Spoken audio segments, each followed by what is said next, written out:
Vous êtes un entrepreneur de la relève? Faites comme des centaines d'autres jeunes producteurs chaque année. Demandez-nous de vous accompagner dans votre réussite grâce à nos programmes d'assurance et protection du revenu et de financement. La Financière agricole du Québec est fière de soutenir et de protéger la croissance des entreprises de la relève. La Fédération régionale de l'Union des producteurs agricoles de la capitale nationale Côte-Nord est heureuse de s'associer à cette émission, car nous sommes tous ensemble pour nourrir et faire grandir le Québec.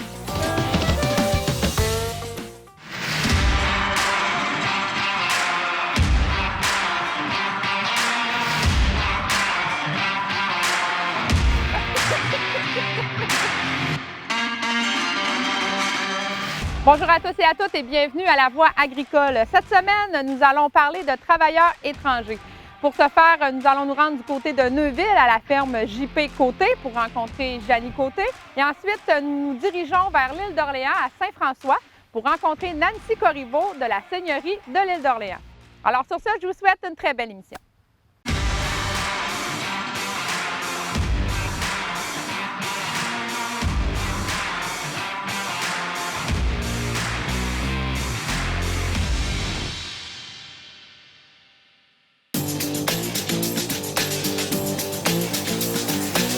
Je m'appelle Janie Côté, je suis copropriétaire de ferme JP Côté. On est à Neuville.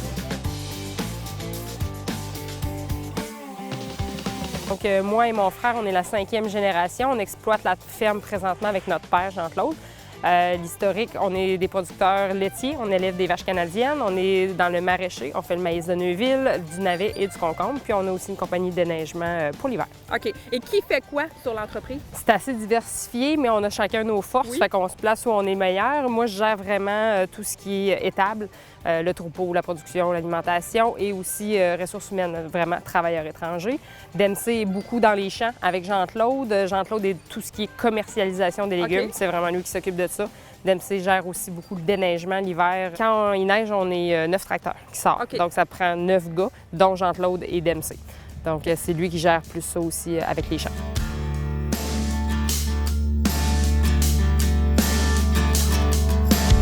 Production laitière, vaches canadiennes. Oui. Ça, est-ce que c'est depuis le début de l'entreprise? Ça a toujours été des Ça a Canadiennes. toujours été ça. Oui. Pourquoi? C'est ce qui a été implanté par mon arrière-grand-père. Puis c'est resté comme ça. Moi, c'est une race que j'adore. Demain matin, si je perdais mon troupeau, je ne sais pas avec quoi je repartirais parce que repartir avec un troupeau canadien, c'est quelque chose qui est quand même compliqué vu qu'il n'y a pas beaucoup d'effectifs. Honnêtement, je ne sais pas avec quoi je repartirais demain matin, perdre mes Canadiennes. Bien, pourquoi avoir choisi? Qu'est-ce qu'ils ont de plus? Pourquoi on veut travailler avec ces vaches-là? Il n'y a pas de mauvaise race, hein? Il y a juste des mauvais éleveurs. Moi, c'est une race qui me convient vraiment bien. C'est une race qui est hyper rustique. Une Canadienne qui est malade, pose-toi pas la question, ça va se relever, elle va se relever. Il n'y a pas de problème. C'est une vache qui est petite, petit gabarit. Je suis une fille, OK? Je ne suis pas si forte que ça. Donc, pour les déplacements des animaux, c'est super facilitant aussi. Ensuite, c'est une vache qui est calme, vraiment calme. Calme puis joueuse, là. On rentre dans le champ, souvent, on ne court pas après les animaux, c'est les animaux qui courent après nous. Il faut une équipe pour sortir la remorque du champ pour pas que les vaches nous suivent. Fait que c'est des animaux qui sont vraiment plaisants. Et au niveau laitier, bon, je sais que la vache canadienne donne un lait qui est, je pense, un peu plus gras. Oui. C'est en lien avec son alimentation? Non, c'est vraiment des composantes que la vache est capable de produire par rapport à l'alimentation qu'elle mange. C'est une vache qui est très frugale. Si on lui donne quelque chose à manger qui n'est pas si de qualité, elle va réussir à faire un lait quand même qui est bien composé. Puis, elle va réussir à tirer parti de ce qu'on lui donne. OK. Donc, pour des années difficiles ou je prends l'exemple des îles de la Madeleine, que des fois les pâturages sont un peu plus difficiles à obtenir, bien, c'est vraiment une vache qui est très adaptée à ces endroits-là. OK.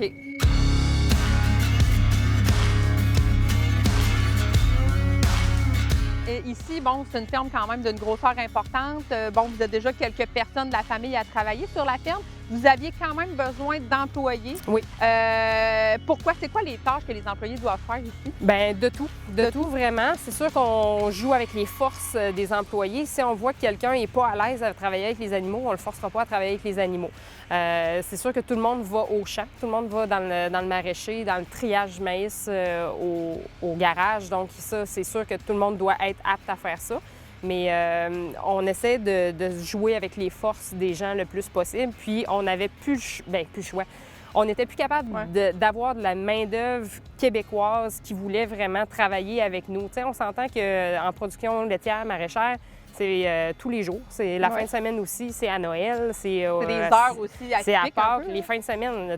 L'été, là, dans la production maraîchère, tous les jours, c'est tout un lundi. Il n'y a pas de dimanche. Donc, les gens voulaient plus vraiment, les employés voulaient plus s'impliquer à ce point-là. Quand j'étais jeune, moi, on avait des jeunes du coin, un peu plus vieux que moi, qui ont travaillé des années ici, là, 10 ans de temps à travailler ici. Quand ils ont quitté pour aller faire leur métier, on s'est vraiment ramassé un peu le bec à l'eau. On perdait des gens qui avaient travaillé avec nous depuis des années, qui étaient super bons, qui étaient vaillants, qui voulaient travailler autant que nous là, la fin de semaine. Puis tout ça, ça allait super bien. Quand on les a perdus, on s'est ramassé avec des jeunes qui partent en camping la fin de semaine avec leurs parents. Puis tout ça, donc on perdait tout le temps. On n'avait jamais le staff qu'on avait besoin. Donc c'est pour ça qu'on s'est viré vers la main-d'œuvre étrangère.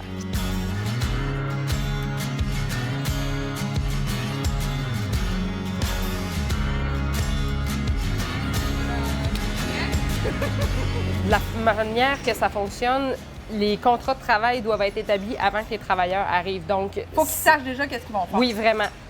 Donc, si moi, je dis à mes travailleurs, ça se peut que tu travailles avec les vaches, ça se peut que tu travailles avec les légumes, et c'est pas le même tarif. Le salaire n'est pas le même. Fait que c'est pas tous mes travailleurs qui rentrent dans l'étable parce que, justement, la griffe tarifaire est plus élevée. Présentement, j'en ai 3 qui travaillent dans l'étable. J'en ai 2 qui sont assignés seulement aux légumes, mais mes travailleurs de l'étable ont le droit d'aller travailler dans les légumes, mais avec le salaire laitier.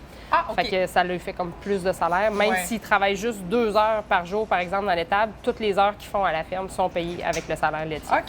C'est comme ça que ça fonctionne. Oui.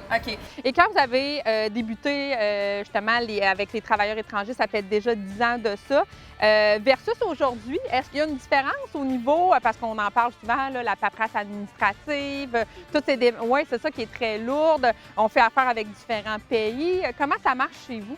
Chez nous, on a travaillé à la base avec le Guatemala. Ensuite, pour différentes circonstances, on a eu aussi des Mexicains. Donc, on a vraiment ces 2 pays-là qui travaillent avec nous ici. On n'a jamais eu affaire au Honduras ou aux Antilles, mais il y a plein d'autres travailleurs qui les emploient, puis somme toute, ça a l'air que ça va bien aussi. Nous, on s'est viré vers ces pays-là parce que, voilà 10 ans, c'est ce qui était le plus fréquent, je dirais. Puis ça va très bien pour nous, donc on ne change pas la formule gagnante. OK. Et comment ça fonctionne, les étapes pour un coup, vous savez que vous avez besoin de tant de travailleurs étrangers, vous procédez comment pour en avoir? C'est quoi toutes ces étapes-là? Malheureusement, il faut le prévoir vraiment d'avance. On ne peut pas dire demain matin, « Hey, je me retrouve le bec à l'eau, j'ai un employé québécois qui a quitté, ça me prend un travailleur étranger. » Il faut prévoir au moins 6 mois. Donc, il faut l'avoir prévu d'avance et l'avoir vu venir d'avance. Il faut offrir l'emploi aux travailleurs québécois. Donc, il faut afficher un poste ou le nombre de postes qu'on a besoin sur le site d'Emploi Québec pour que les travailleurs québécois puissent prendre connaissance de l'ouverture de poste. Malheureusement, chez nous, il n'y a à peu près jamais personne qui applique. En 10 ans, on a eu 3 CV, donc c'est vraiment pas beaucoup pour combler les 70 postes qu'on a ouverts. Ensuite, c'est des demandes. Faut voir l'éligibilité de la ferme à accueillir des travailleurs étrangers. Aussi, il y a des inspections de CASA. L'endroit où on va loger les travailleurs, parce qu'on est obligé de loger nos travailleurs. C'est pas eux qui arrivent ici, il faut qu'ils se trouvent un appartement. Faut que ça ait de l'allure. Oui, vraiment. Là. Puis, tu sais, ils travaillent avec nous, ça devient nos amis. Veux pas, ça devient nos amis. On passe tellement de temps avec eux que c'est rendu des amis. Des fois, ça fait même partie de notre famille, quasiment. Puis, ces gens-là, c'est pas des animaux, là. T'sais, ils travaillent bien, puis ils travaillent avec nous, puis ils travaillent pour nous aider à faire virer nos entreprises. Donc, on a tout intérêt à bien les traiter. Donc, les CASA sont inspectés aux 8 mois pour voir que tout est bien organisé, que les travailleurs ont tout ce qu'ils ont besoin. Il y a des standards de, mettons, les lits, les dimensions entre des espaces par homme qui travaille. Donc, non, on est très réglementé. OK.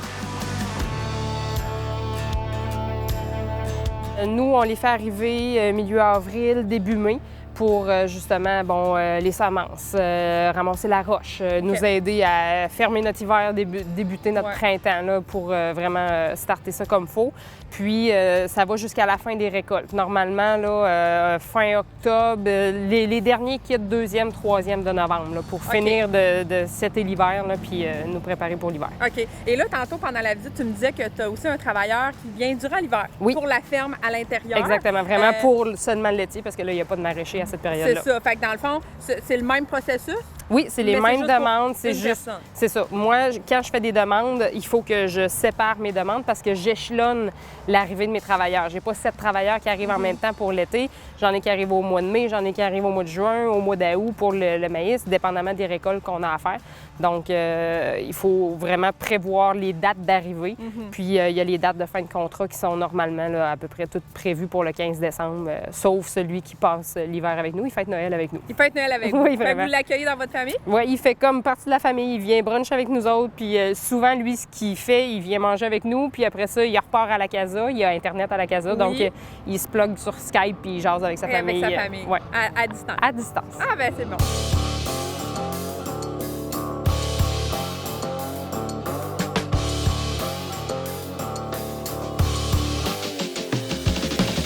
C'est quoi les avantages que vous avez? Bien, première des choses, à la grandeur, nous, on fait 75 acres de légumes, dont plusieurs en maïs. Ça prend quand même beaucoup de main-d'œuvre. Puis, tu sais, on est 4 ici à temps plein, 4 propriétaires à temps plein. On ne peut pas dire on va faire tout ça tout seul. Avec le volet laitier, il faut être partout, mais il faut être partout en temps suffisant. Donc, c'est ce qui nous manquait, nous, à la quantité qu'on était, avec les main-d'œuvre qu'on avait dans le temps qui sont partis dans leur métier pour la vie. Ouais. On n'était plus capable de fournir à la demande. Ouais. La plus grande difficulté, c'est vraiment l'administratif, là, la paperasse, tout ce qui est rattaché à ça, les délais. L'année passée, j'ai des travailleurs que j'avais demandé le 1er mai qui sont arrivés le 15 juin. Ça scrape un début de saison. Là. Ça paraît, là. Un mois et demi en retard, 3 travailleurs en retard, ça scrape complètement un début de saison. On a vraiment mis... oui, on est capable de mettre les bouchées doubles, sauf que quand eux sont arrivés, on avait plein d'affaires qui n'étaient pas exactement où est-ce qu'on aurait voulu que ça soit rendu parce qu'on a manqué de bras pour nous aider à les faire. Nous, on fait affaire avec Ferme. Ça va très, très bien. Puis l'UPA nous assiste merveilleusement bien pour les demandes de travailleurs étrangers. On fait affaire avec l'UPA de Québec. Puis la moindre question, un courriel, un coup de téléphone, une demi-heure, 3/4 d'heure après, on a la réponse, on a un courriel pour nous appuyer. Ça va vraiment, vraiment bien pour ça. Demain matin, on n'a plus de travailleurs étrangers. On n'a plus accès à cette main-d'œuvre-là, par exemple. Le volet maraîcher ici, c'est terminé. C'est triste à dire comme ça, mais demain matin, si on n'a plus de travailleurs étrangers, il n'y a plus de maraîcher ici. Vous n'êtes sûrement pas les seuls. Assurément pas les seuls. Eh bien, Janie, merci beaucoup. Puis bon succès avec votre entreprise et vos travailleurs. Merci. Merci.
Le réseau AgriConseil est fier de soutenir la relève agricole ainsi que les producteurs agricoles de la capitale nationale dans leurs divers besoins en matière de services conseils. Les aides financières offertes par les réseaux AgriConseil sont rendues possibles grâce au programme Service Conseil 2018-2023 en vertu du Partenariat canadien pour l'agriculture.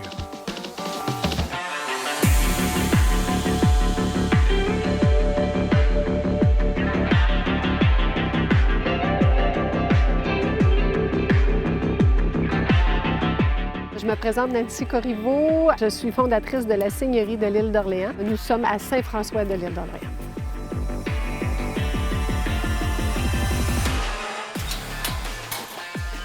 Alors, bienvenue à la Seigneurie. Hey, merci.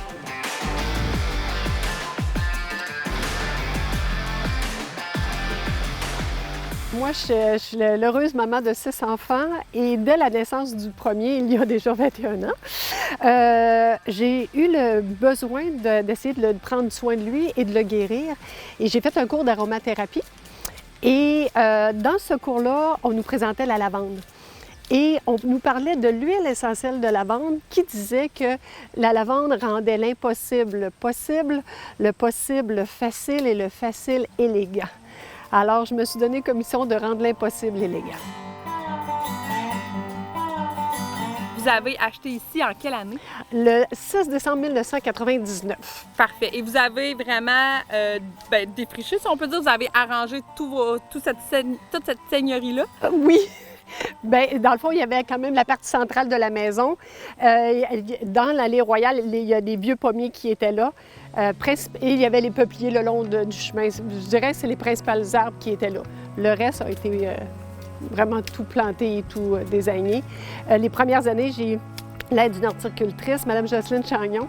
Et depuis 2008, je fais pas mal cavalier seul, comme mini-architecte, comme passionnée. OK, c'est bon.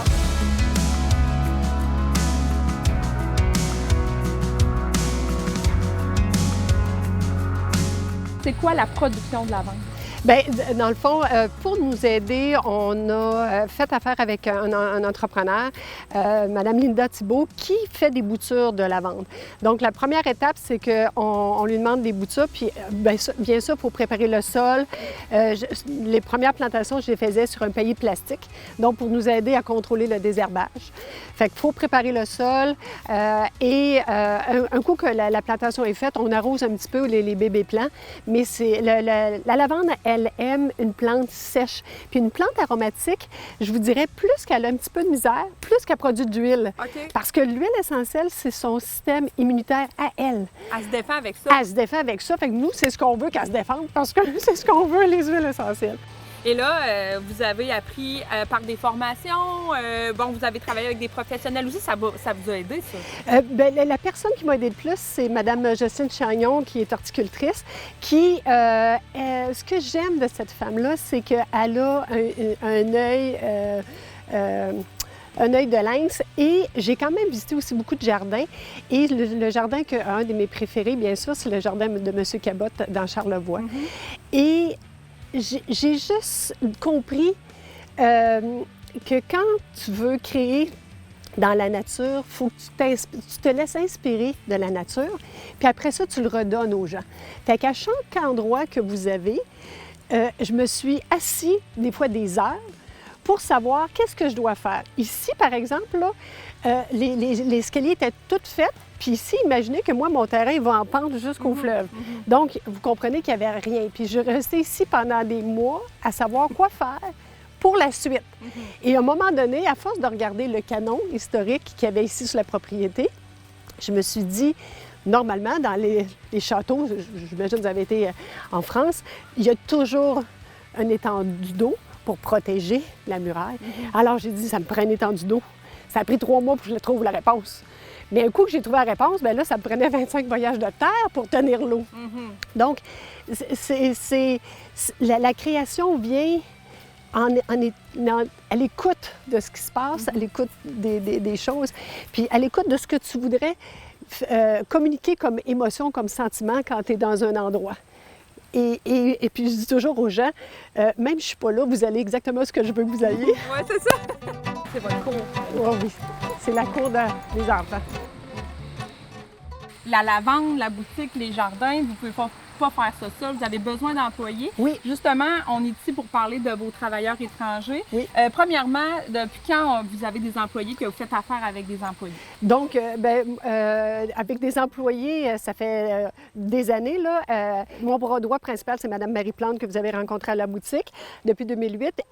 Mais pour le développement puis la pérennité de l'entreprise, on a dû faire affaire avec des employés étrangers du Mexique. Et donc, depuis 3 ans, on a Juan Carlos qui est avec nous. Et pour nous, ça a été une libération. Oui. Parce qu'on a quelqu'un depuis 3 ans qui a une stabilité, qui a le goût de travailler, qui reconnaît qu'on a un environnement de travail intéressant. puis qui a le goût de s'investir, puis qu'on peut discuter, puis de vraiment évoluer ensemble. Et ça, c'est formidable. Et qu'est-ce que ça demande comme préparation pour faire affaire avec des travailleurs étrangers? Est-ce que vous avez eu du soutien pour ça quand vous avez eu cette idée-là? C'est quoi les processus à suivre? Bien, c'est sûr que grâce à l'UPA, au niveau de la démarche, on a un support extraordinaire pour tous les formulaires, pour les documents légaux envoyés à l'ambassade, etc. Okay. Fait que ça, l'UPA nous donne un coup de main extraordinaire. Rendu sur place, moi, c'est juste que je triche un peu parce que j'ai un employé qui est parent avec Juan Carlos et qui travaille pour moi depuis 8-10 ans. Donc, pour moi, parler espagnol, je baragouine depuis déjà beaucoup d'années.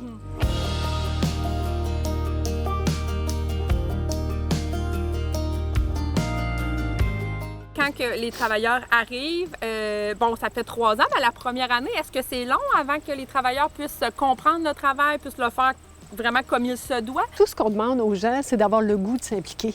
Parce que même qu'ils soient étrangers ou québécois, écoute, il n'y a pas personne qui a déjà travaillé dans un genre de jardin comme le mien. Donc, je serais obligée de tout lui montrer. De toute façon. De toute façon. Mais je vous le dis, ce qui est extraordinaire, c'est leur attitude puis leur goût de vouloir bien faire les choses, le goût de vouloir revenir. Pour eux, ils trouvent la satisfaction et on peut partager des belles choses, alors que malheureusement, les gens, je dirais, du Québec, je ne sais pas comment te le dire, c'est que pour eux, c'est pas un travail assez noble. Fait que quand ils le font, ils font parce qu'ils doivent le faire. Ils font parce qu'ils doivent le faire, puis à quelle heure est la pause, puis à quelle heure je pars, puis demain je peux pas, puis peut-être que la semaine prochaine non plus, puis on n'a pas de fiabilité et donc on ne peut pas avoir de résultats. Grâce à ces gens-là, on peut travailler quasiment en s'amusant. Juan, c'est un chanteur extraordinaire. Okay. Là, j'ai dit de faire attention ce matin, mais il travaille toujours en chantant. Là, ici, on chante, on met de la musique. Tu comprends, c'est un environnement extraordinaire et un environnement de travail parce qu'on a des gens qui ont le goût d'avoir du plaisir en travaillant.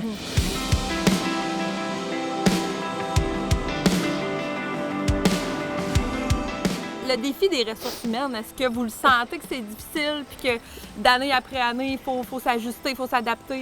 Bien, dans le fond, c'est juste qu'il faut juste bien planifier le travail parce qu'un coup qui est parti, il est parti, là. Fait que, et alors que si tu dis à un employé qui demeure ici, bien, je pense que j'ai plus besoin de travail, puis tu t'aperçois dans un mois qu'il y a quelque chose qui arrive, bien, tu le rappelles, puis tu dis, peux-tu rentrer d'ici une semaine? Quand il est parti, il est parti. Alors, dans le fond, à part cette situation-là, le reste, il n'y a pas vraiment d'inconvénients. Vos travailleurs ont des cours de francisation. Oui. Pourquoi ces gens-là ont décidé d'avoir des cours-là et qu'est-ce que ça peut leur rapporter? Bien, d'abord, c'est parce que tantôt, tu parlais d'une difficulté. La difficulté, c'est ça que la communication pour comprendre le travail, bien, le langage, c'est important. C'est sûr que j'ai une base espagnole, mais elle n'est pas parfaite. Alors, ce que je m'attends de lui, c'est qu'il y ait une base de français qui ne soit pas nécessairement parfaite, mais qui va encore aider la communication. Puis, dans le fond, le travail est toujours fait avec amour, mais vous comprenez que des fois, on a des perceptions des choses, puis que j'essaye de le dire du mieux que je peux. Puis vous comprendrez aussi qu'avec 6 enfants, l'été, des activités de bord à l'autre, de transporter tout ce beau monde-là. Je ne peux pas être 8 heures par jour ici. Je donne les consignes à 6 heures le matin, à 7 heures. Je peux repasser des fois en après-midi, mais ça prend quelqu'un d'autonome, là. Ça prend quelqu'un qui s'organise. Et j'ai une perle rare qui est capable de le faire. Mais donc, la communication, c'est important. Fait que le français, c'est important. Puis nous, ce qu'on aspire, c'est de donner aussi un coup d'envoi à ces gens-là. Puis si l'entreprise se développe, puis qu'éventuellement, ils pourraient devenir résidents ou peu importe, ça prend le français. Donc, dans le fond, on veut faire les choses correctement. Puis on s'implique pour que ça fonctionne. Puis, tu sais, dans le fond, ils nous donnent tout leur cœur, leur amour dans le travail. Bien, vous savez que les conditions de vie là-bas sont peut-être pas aussi évidentes. Fait que si, dans le temps,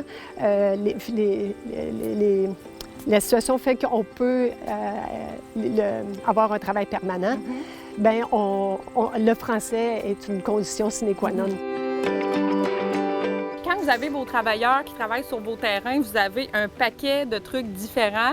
Est-ce que pour eux, c'est difficile justement d'ajuster leur travail selon ce qu'ils doivent faire ici avec tout ce qu'il y a de différent? Non, parce que dans le fond, la conception, ça, c'est mon dada. Puis eux, désherber ici ou désherber là-bas, quand je dis de faire le tour des Buxus, là, il sait qu'il y en a dans le Jardin des Cinq Sens, qu'il y en a ici dans le Jardin Zen, qu'il y en a dans le Jardin Fruitaz. Puis tu comprends que c'est clair comme délimitation. Okay. Là, il n'y a pas... Fait que c'est facile pour eux d'adapter leur travail selon l'espace où ils sont. Oui, parce qu'il n'y a pas vraiment d'adaptation. Tu désherbes toujours des trucs où tu élagues, en tout cas, bref, où tu fertilises, mais tu comprends. OK, parfait. Donc, ça se fait bien. Et qu'est-ce que vous entrevoyez là, pour les prochaines années? Est-ce que votre entreprise va prendre d'expansion? Est-ce que vous allez avoir besoin de plus d'employés? Est-ce que vous avez cette vision-là? Comment vous voyez ça à moyen et long terme, peut-être? Ah bien, c'est sûr que c'est drôle que vous dites ça parce que là, on vient d'engager on l'appelle notre directeur marketing, mais c'est un indépendant et ça fait déjà 2 jours, puis je pense qu'il nous a soumis 10 idées. Donc, parce qu'on veut vraiment faire exploser les ventes de produits de lavande aux produits thérapeutiques et de santé. Et santé et de beauté. Et puis avec cette progression-là, on va bien sûr faire croître la lavande, on va faire les quantités de plantes à planter à chaque année. Donc, j'espère même peut-être dès l'année prochaine avoir un 3e travailleur avec nous. Donc, une entreprise ne peut pas être stagnante. Elle grandit ou elle meurt. La question ne se pose pas comme entreprise. Alors, merci d'avoir été des nôtres pour cette émission de cette semaine sur les travailleurs étrangers. Et je voudrais remercier également nos 2 invités de cette semaine, Nancy Corriveau et Janie Côté. Alors, je vous souhaite une très belle semaine. Cette semaine, une émission spéciale sur l'agriculture urbaine. Et pour ce faire, nous allons rencontrer Sophie Tremblay-Simard au Jardin collectif La Tomate Joyeuse à Charlesbourg. On faisait ça quand on était jeunes. Oui, je vais la manger. Attends, laisse-moi le temps. Laisse-moi le temps de la nettoyer. Et ensuite, nous allons nous diriger vers l'agriculteur urbain Rémi Carrier pour aller découvrir son entreprise. Oui, il est fort. C'est un document fort, finalement. On va aller chercher un verre d'eau, je pense.